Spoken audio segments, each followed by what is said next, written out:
Student, स्वागत है आपका हमारे YouTube चैनल में। आज मैं आपके लिए 10th क्लास की मैथ से 12.2 प्रश्नावली चैप्टर नंबर 12 लेकर आया हूँ। 12 चैप्टर में हम बच्चों इस सवाल को जो सवाल हमने कर लिए थे, 6 सवाल कर लिए थे, बस इसमें 2 सवाल और रह गए हैं बच्चों। ये चैप्टर पूरी तरह से समाप्त हो जाएगा। न्यू बुक के एनसीईआरटी के अनुसार इसमें सिर्फ मात्र 2 ही एक्सरसाइज हैं, तो ज्यादा समय वेस्ट नहीं करेंगे। आज इस चैप्टर को समाप्त करेंगे और कल हम नया चैप्टर पढ़ेंगे। तो आइए बच्चों, शुरू करते हैं हम आज का सवाल। आज का सवाल है हमारा, एक ठोस में, एक ठोस है, ठीक है, ऊंचाई 120 सेंटीमीटर और त्रिज्या 60 सेंटीमीटर वाला एक शंकु सम्मिलित है, यानी कि उस ठोस के अंदर शंकु सम्मिलित है, शंकु भी शामिल है, जो जो 60 सेंटीमीटर त्रिज्या वाले एक अर्धगोला पर आरोपित है। यानी कि जो शंकु है कहां पर आरोपित है? अर्धगोले के ऊपर रखा है, ठीक है। इस ठोस को पानी से बाहर भरे हुए एक लंब वृत्तीय बेलन में इस प्रकार सीधा डाला जाता है। यानी कि एक बेलन है बच्चों, सबसे पहले हम बेलन बनाएंगे। देखिए हमने ये बेलन बना लिया।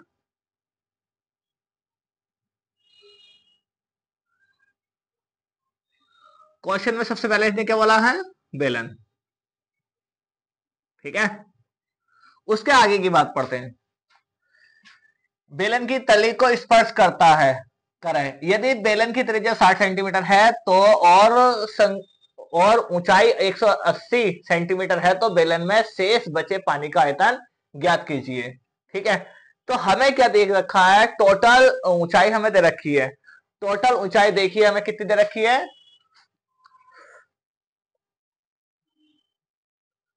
टोटल ऊंचाई, हाँ देखिए,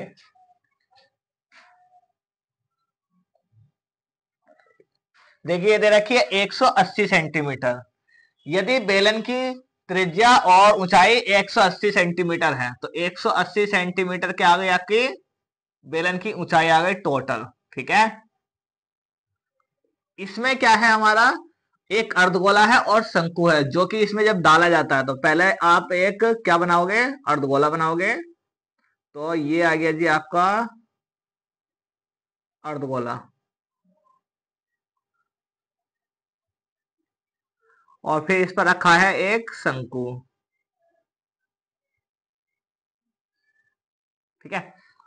दोबारा सुनिए, एक ठोस है, ये आ गया जी पूरा ठोस, 120 सेंटीमीटर ऊंचा और 60 सेंटीमीटर त्रिज्या वाला एक शंकु, ठीक है। यानी कि शंकु की त्रिज्या 60 सेंटीमीटर और शंकु की ऊंचाई कितनी दे रखी है? 120 सेंटीमीटर। उसके बाद वाले अर्धगोले पर अध्यारोपित है। अर्धगोले की त्रिज्या भी बच्चों 60 सेंटीमीटर ही होगी, ठीक है। इस ठोस को भरे पानी में डाला जाता है, भरे पानी में, ठीक है। तो आपको ये पता चल ही गया होगा, भरे हुए एक लंबवृत्तीय बेलन में डुबो दिया इसको, ठीक है। तो सीधा डाल दिया था, जब डालेंगे तो थोड़ा पानी बाहर आएगा, तो जो इसके अंदर बेलन के अंदर पानी बचा उसका आयतन हमें निकालना है, ठीक है। तो हम क्या करेंगे इसका आयतन निकालने के लिए? बिल्कुल ही आसान सवाल है बच्चों, पेपर में पूछा ही जाता है, और इसके पहले मैंने 5वां सवाल जो कराया था वो 5वां सवाल रिपीट होता है हर साल बोर्ड एग्जाम में, और इसका आखिरी सवाल जो है 8वां, वो भी बोर्ड एग्जाम में पूछा ही जाता है, ठीक है। तो आप लोग अच्छे से तैयारी करके जाना, पिछले साल भी पूछा गया था वो। तो देखिए अब इसमें क्या करेंगे, हमारे पास क्या क्या है। हमारे पास जो है वो डिटेल हम लिख लेते हैं। तो हम लिखेंगे बेलन की त्रिज्या आर। त्रिज्या देखिए बेलन की कितनी दे रखी है? 60 सेंटीमीटर। सब चीज लिख लो पहले, फिर बेलन की ऊंचाई, बेलन की ऊंचाई यानी कि h, इसको बच्चों h1 नाम दे दो। वो कितनी दे रखी है बेलन की ऊंचाई? देखिए कितनी है, बताइए बच्चों, बेलन की ऊंचाई कितनी होगी? ध्यान से देखिए, बेलन की ऊंचाई, ये बेलन की त्रिज्या है, तो ये बेलन की ऊंचाई हो गई, कितनी हो गई? 180 सेंटीमीटर। अब आगे क्या दे रखा? अब आगे बताइए बच्चों, शंकु की ले लेंगे हम, ठीक है। शंकु की त्रिज्या, त्रिज्या आर सेम है बच्चों, 60 सेंटीमीटर। देखो इधर रखिए 60, ठीक है। और शंकु की ऊंचाई H2, वो कितनी दे रखी है? 120, 120 सेंटीमीटर, ठीक है बच्चों। शंकु की ऊंचाई 120 सेंटीमीटर। अब इसमें हमारे पास एक अर्धगोला भी दे रखा है, तो अर्धगोले की त्रिज्या क्या दे रखी है?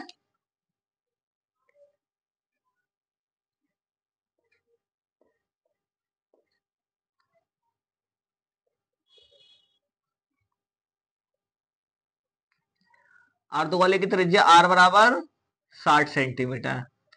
क्यों 60 सेंटीमीटर होगी? क्योंकि ये जो अर्धगोला है ये शंकु को, उसको बेलन को छू रहा है, और बेलन को छू रहा है, तो ये इक्वल हो जाएगी, जितनी 60 इसकी होगी इतनी होगी, ठीक है।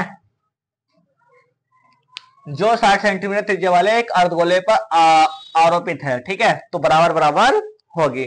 बच्चे ये जो है आपका, ये पूरा का पूरा टच करेगा, ठीक है। कभी आप समझे कि टच नहीं कर रहा है। चलिए मैं इसको दोबारा बना देता हूं। ये आपको यहां से जाएगा पूरा, देखिए ये आपको यहां से जाएगा पूरा, ठीक है। और फिर ये आपका आ जाएगा ऐसे, और फिर आपका ये इस तरह से जाएगा पूरा, ठीक है। कभी आप कहो कि सर ने गलत बना दिया। और इसकी ऊंचाई कितनी थी? इसकी ऊंचाई थी 120, ठीक है। तो अब शायद आपको समझ में आ जाए कि इसकी ऊंचाई क्या है। चलिए हमारे पास सारी डिटेल आ चुकी है, अब हम लिखेंगे प्रश्नानुसार।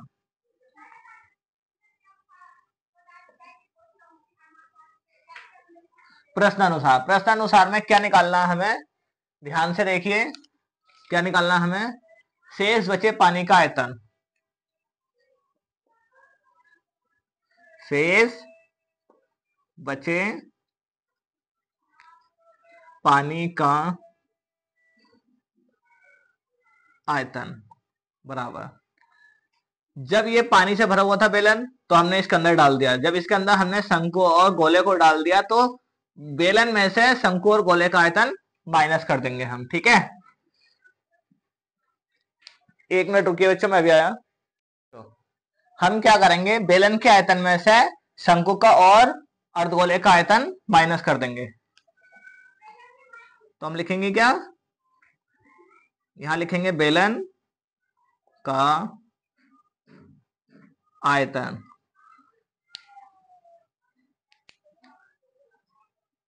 बेलन का आयतन माइनस कर देंगे हम शंकु का आयतन, और फिर माइनस करेंगे हम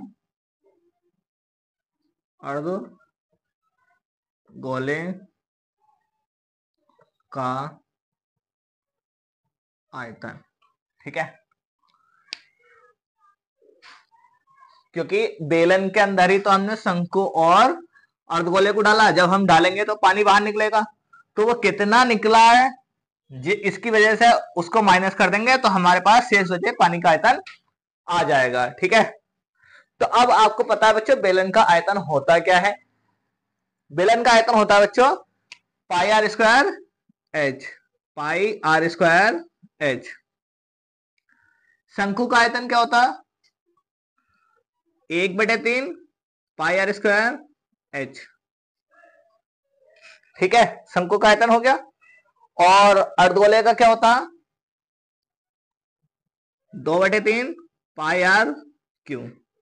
तो बेलन के लिए हमने H1 लिया था, शंकु के लिए H2 लिया था, ठीक है। अब यहां पे देखिए कॉमन क्या है, यहां पे कॉमन है पाई दोनों में है, आर स्क्वायर दोनों में है, तो यहां क्या बचेगा? H1 माइनस 1/3 H2 माइनस यहां से 2/3 R, ये बचा आपका। अब यहां से क्या करेंगे देख लेते हैं। पाई की वैल्यू तो नहीं दे रखी, पाई की वैल्यू नहीं दे रखी बच्चों, हम पाई की वैल्यू 22/7 ले सकते हैं, ठीक है। तो देखिए इसके बाद पाई की वैल्यू रख दी 22/7 इंटू आर की वैल्यू हमारी कितनी हो जाएगी 60 इंटू 60, ठीक है। उसके बाद में H1 कितना आपका 180 माइनस 1/3 इंटू में H2 कितना आपका H2 आपका 120 माइनस 2/3 इंटू आर कितना है आपका 60। अब क्या करेंगे हम इसको काट देंगे, 3 चौक 12 40 बचा और 3 दूनी 6 20 बचा।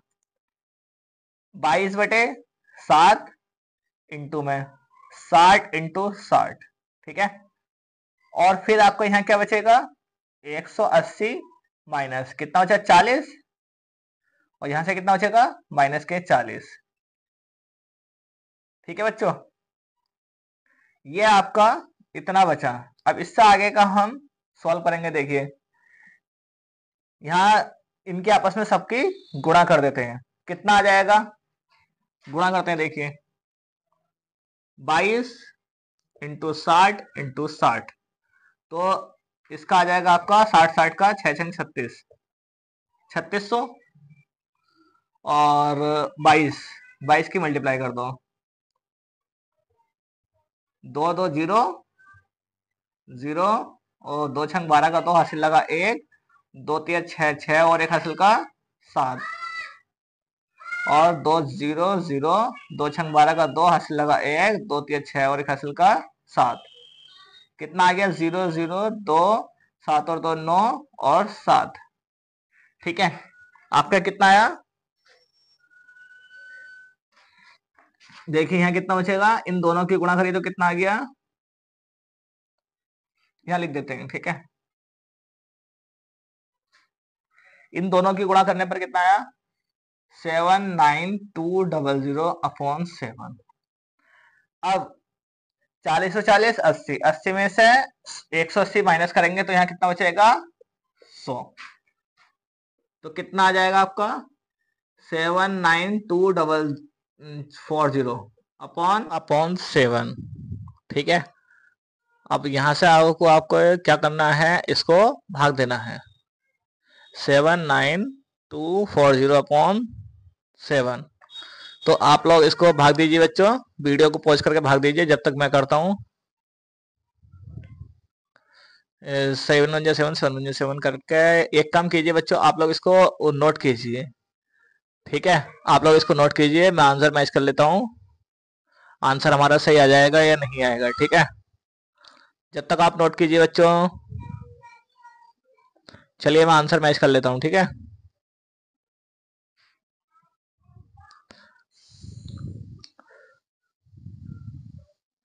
चलिए आप लोगों ने नोट भी कर लिया होगा, ठीक है। आंसर में लिख देता हूं इधर कितना आएगा। देखिए मैंने आंसर लिख दिया। तो अब हम क्या करेंगे, आप लोगों ने नोट कर लिया होगा, तो मैं एक काम करता हूँ, इधर का साइड का जो है ना, साइड का बिठा देता हूँ, ठीक है। तो आप लोग अगर नोट नहीं किया तो जल्दी कीजिए, वरना मैं साइड का बिठाने वाला हूँ। नोट कीजिए जल्दी जल्दी।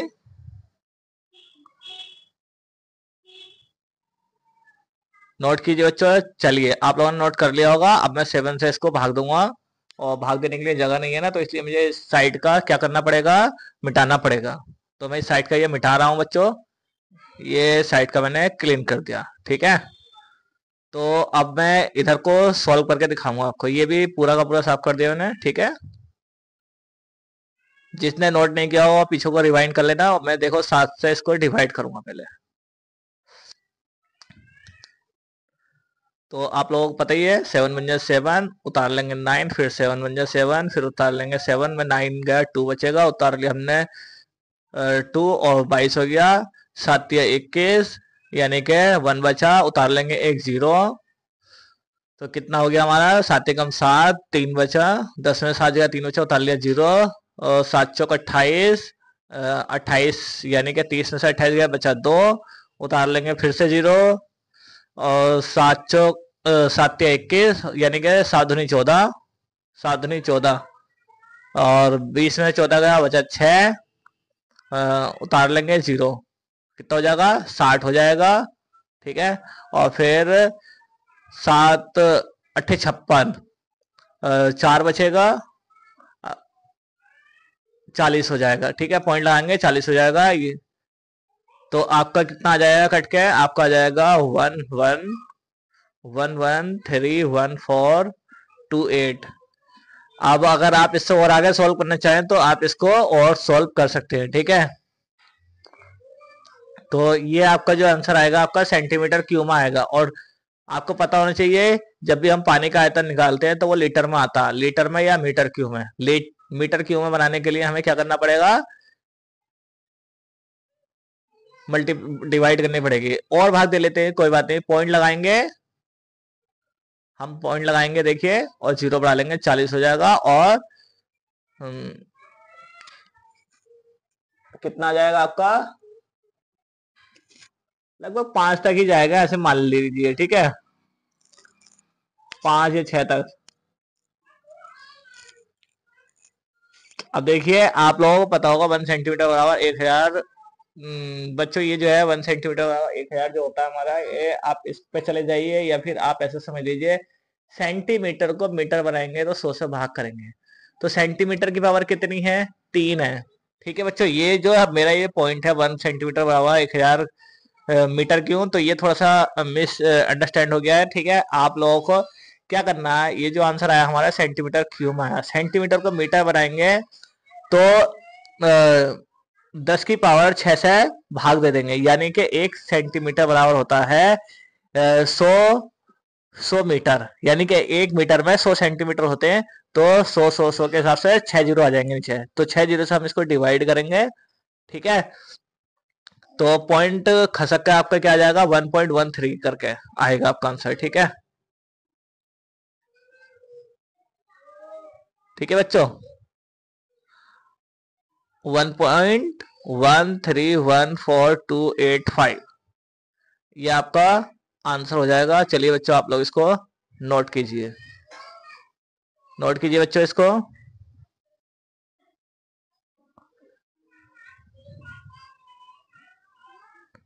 जल्दी से नोट कीजिए।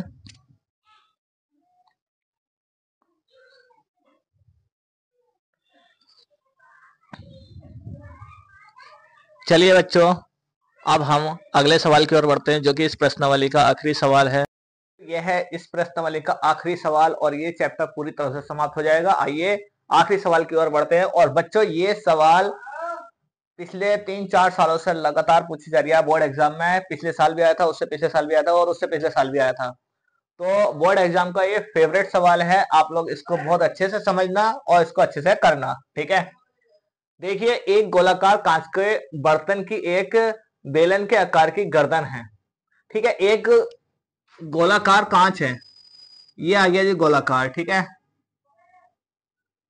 गोलाकार कांच है, इसकी जो गर्दन है बेलन के आकार की है। ये लीजिए, देखिए, आपने जो मटका देखा होगा ना बाजारों में, मिट्टी का मटका होगा, घड़ा जो होता, बिल्कुल ऐसे ही ये बेलन के आकार की है। ठीक है,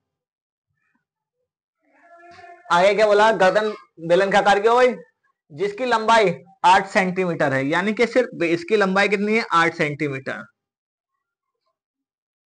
ठीक है, इसकी लंबाई कितनी हो गई, 8 सेंटीमीटर। और व्यास इसका कितना दे रखा, व्यास 2 सेंटीमीटर, तो त्रिज्या कितनी हो जाएगी इसकी, 1 सेंटीमीटर। त्रिज्या आधी होती है, मतलब व्यास की आधी होती है। ठीक है, जबकि गोलाकार भाग का व्यास, गोलाकार भाग का व्यास जो दे रखा 8.5 सेंटीमीटर दे रखा। ठीक है, ये आ गया आपका गोलाकार, तो इसकी रेडियस कितनी हो जाएगी, 2 चौक 8, यानी कि 4.25 ये रेडियस हो जाएगी आपकी इसकी। ठीक है,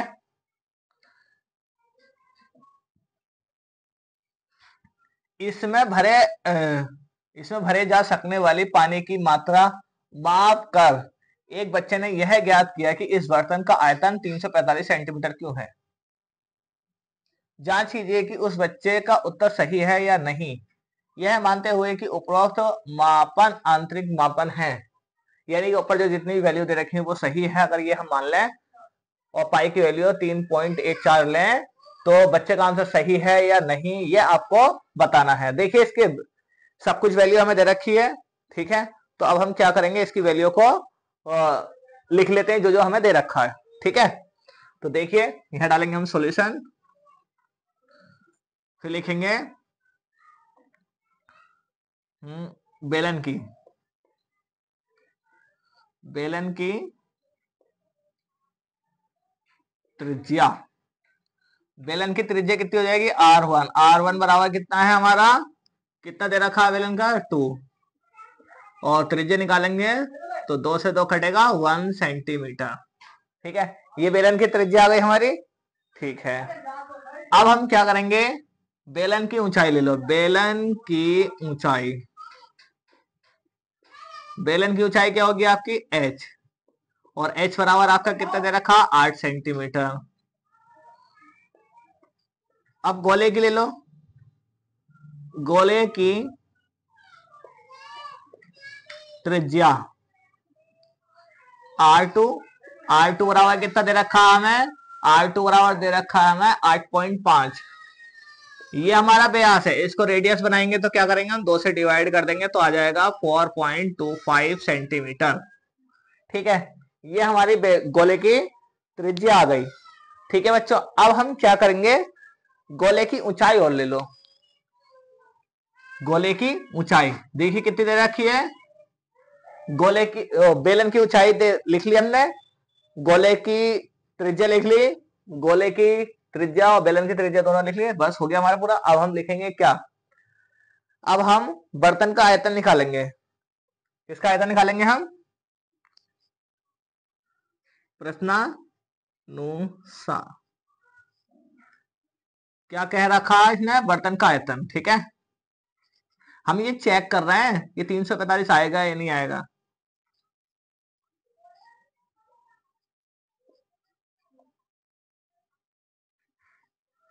बर्तन का आयतन वो बराबर आएगा हमारा क्या, बेलन का आयतन,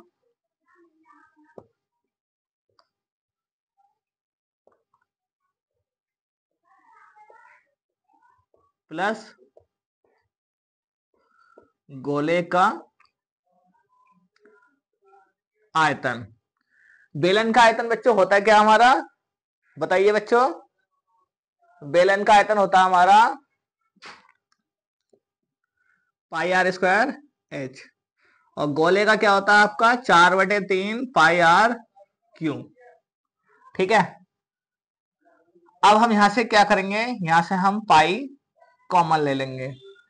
ठीक है, और देखिए R1 लिया था यहाँ पे बेलन के लिए R1 और गोले के लिए R2, तो यहां से हमने देखिए क्या करेंगे, हम पाई कॉमन ले लिया तो हमारा यहाँ क्या बचेगा R1 का square into H plus 4/3 R2 की पावर 3, पाई की वैल्यू रखेंगे 3.14 इंटू में R1 कितना आपका 1 सेंटीमीटर, यानी कि 1 इंटू 1 इंटू एच कितना है आपका 8 सेंटीमीटर, प्लस 4/3 इंटू R2 कितना है आपका, R2 आपका कितना है,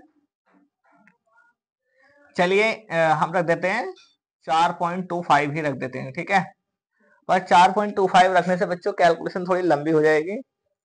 ठीक है, कैलकुलेशन काफी लंबी हो जाएगी हमारी, तो हम क्या कर रहे हैं, एक काम करते हैं, ये रख देते हैं 8.5/2 इंटू 8.5/2 इंटू 8.5/2।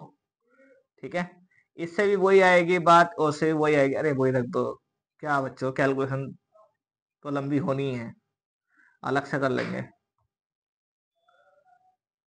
पावर 3 है तो इसलिए 3 बार लिख रहे हैं हम बच्चों, याद रखना।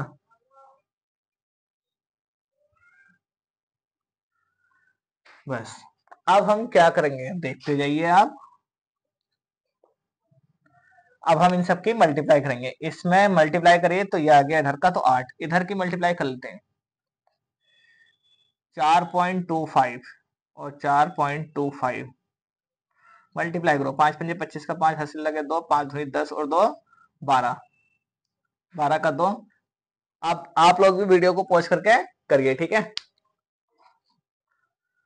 5 दूनी 10 और 2 12, 12 का 2 हासिल लगा 1, 5 चौ 20, 20 और 1 21, ठीक है। और 2 पंजे 10 0, 2 दूनी 4 और 1 5, 2 चौक 8, 4 पंजे 20, 20 का 0 हासिल लगे 2, 4 दूनी 8, 8 और 2 10, 10 का 0 हासिल लगा 1 और 4 चौक 16, 16 और 1 हासिल का 17, 5 2 6 0 8 1। अब इसकी मल्टीप्लाई कर दो 4.2 से, 4.25 से।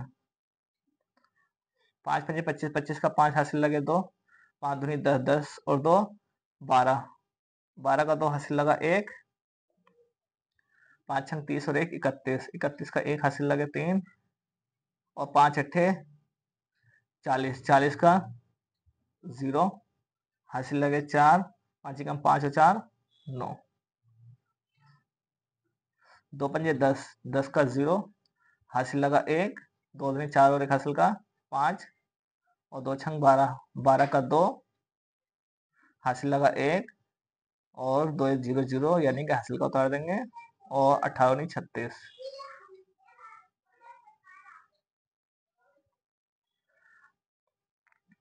4 पंजे 20, 20 का 0 हासिल लगे 2, 4 पंजे 20, 20 का 0 हासिल लगे 2, 4 दूनी 8 और 2 10, 10 का 0 हासिल लगा 1, 4 छंग 24, 24 और 1 25, 25 का 5 हासिल लगे 2, 25 का 25 25 हो जाएगा, 0 में गुणा करेंगे तो। और 4 अट्ठे 32, 32 का 2 हासिल लगे 3, 4 एकम 4 और 3 7। अब इसको जोड़ देंगे, जोड़ने पर कितना आएगा 5 2 6, 5 6 2 6 15 और 2 17, 7 3 और 2 5 और 1 हासिल कर 6 और 7, ठीक है। तो ये आया आपका 3.14 इंटू में 8 प्लस 4/3 इंटू 76765 ये आया आपका निकल के। तो अब हम क्या करेंगे, इसको साफ कर देंगे, ठीक है। उसके बाद में क्या रह गया जी आपका 4, 4 से मल्टीप्लाई कर दो इसको, 4 से मल्टीप्लाई करेंगे, 4 पंजे 20, 20 का 0 हासिल लगे कितने 20 का 0 हासिल लगे 2, 4 दूनी 8 और 2 10, 10 का 0। चलिए आप लोग करते रहिए मल्टीप्लाई और बताइए मुझे कितना आएगा। देखिए बच्चों, जब हम इसकी मल्टीप्लाई पूरी कर देंगे, हमने कर ली 4 की मल्टीप्लाई इससे कर दी, तो हमारा क्या आ जाएगा, हमारा ये आ जाएगा, देखिए ध्यान से देखिए, बाहर रह जाएगा 3.14 इंटू में ये आ गया आपका ब्रैकेट 8 प्लस 4 से जब हमने इसकी मल्टीप्लाई करी तो हमारा आया कितना 3070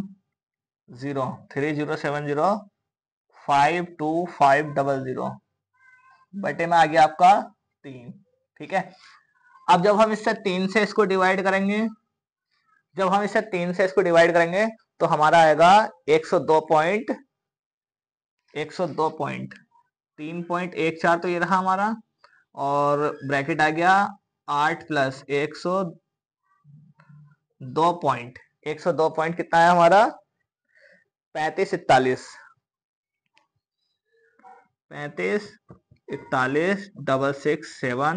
667 ठीक है, इतना आ गया।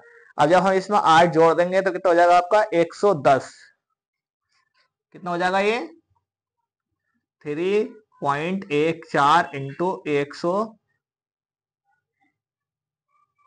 110.35416667, और जब हम इसकी मल्टीप्लाई आपस में कर देंगे तो मल्टीप्लाई करने पर क्या आएगा बच्चों आपका, मल्टीप्लाई करने पर आएगा आपका 346 346 पॉइंट 346 पॉइंट 346 पॉइंट 346 पॉइंट कितना आ जाएगा, 51 56 834, 51 56 834, 51 56 834 सेंटीमीटर क्यूब। ठीक है बच्चों, आप लोग इस बात को ध्यान रखना, ये कैलकुलेशन आपको प्रैक्टिस जरूर करनी है। मैंने कैलकुलेटर के माध्यम से कर ली है, आप लोग क्या करना, वीडियो लंबी हो जाएगी इस वजह से मैंने कैलकुलेटर से कर ली, फिर भी लंबी हो गई होगी, तो आप लोग इसको कैलकुलेटर से कर लेना और इसकी प्रैक्टिस बोर्ड एग्जाम में ऐसे करना कि आप कैलकुलेटर की जरूरत ना हो, बार बार इसकी प्रैक्टिस करते रहना। ठीक है, तो ये तो हो गया आपका आंसर। ठीक है, ये आपका आंसर हो गया। अब क्वेश्चन ये था कि इस बर्तन का आयतन इतना है, बच्चे ने सॉल्व करा है, तो आपको ये बताना है कि इस बच्चे का आंसर सही है या गलत है। ठीक है, इस बच्चे का आंसर सही है या गलत है, तो हमें लास्ट में क्या लिखना है, अतः इस बच्चे का आयतन सही नहीं है। ठीक है बच्चों, ध्यान से समझिए, पहले आपको ये पोर्शन उतारना है पूरा, उसके बाद में आपको ये उतारना है और फिर लास्ट में ये लाइन लिख देनी है और यही आपका आंसर होगा। तो उम्मीद है बच्चों आप लोगों को सवाल समझ में आया होगा। चलिए आप लोग इसका स्क्रीनशॉट ले लें। चलिए आप लोगों ने इसका स्क्रीनशॉट ले लिया होगा। उम्मीद है बच्चों आप लोगों को ये सवाल समझ में आया होगा और बेहद इंटरेस्टिंग चैप्टर, नया चैप्टर शुरू होने जा रहा है आपका। आज ये प्रश्नावली, ये एक्सरसाइज पूरी तरह से समाप्त होती है। बड़ा ही मजेदार चैप्टर था बच्चों और बहुत मजा आया इसको सॉल्व करने में। अब हम इससे भी ज्यादा मजेदार चैप्टर सॉल्व करेंगे अगली वीडियो में हम। ठीक है, और वो भी कैलकुलेटिव रहेगा चैप्टर हमारा, बहुत ज्यादा कैलकुलेटिव है, बस सवाल इजी हैं, कैलकुलेटिव ज्यादा है। आप लोग तैयार रहिए अगले चैप्टर से मुलाकात करने के लिए। तब तक के लिए best of luck for everyone, thank you.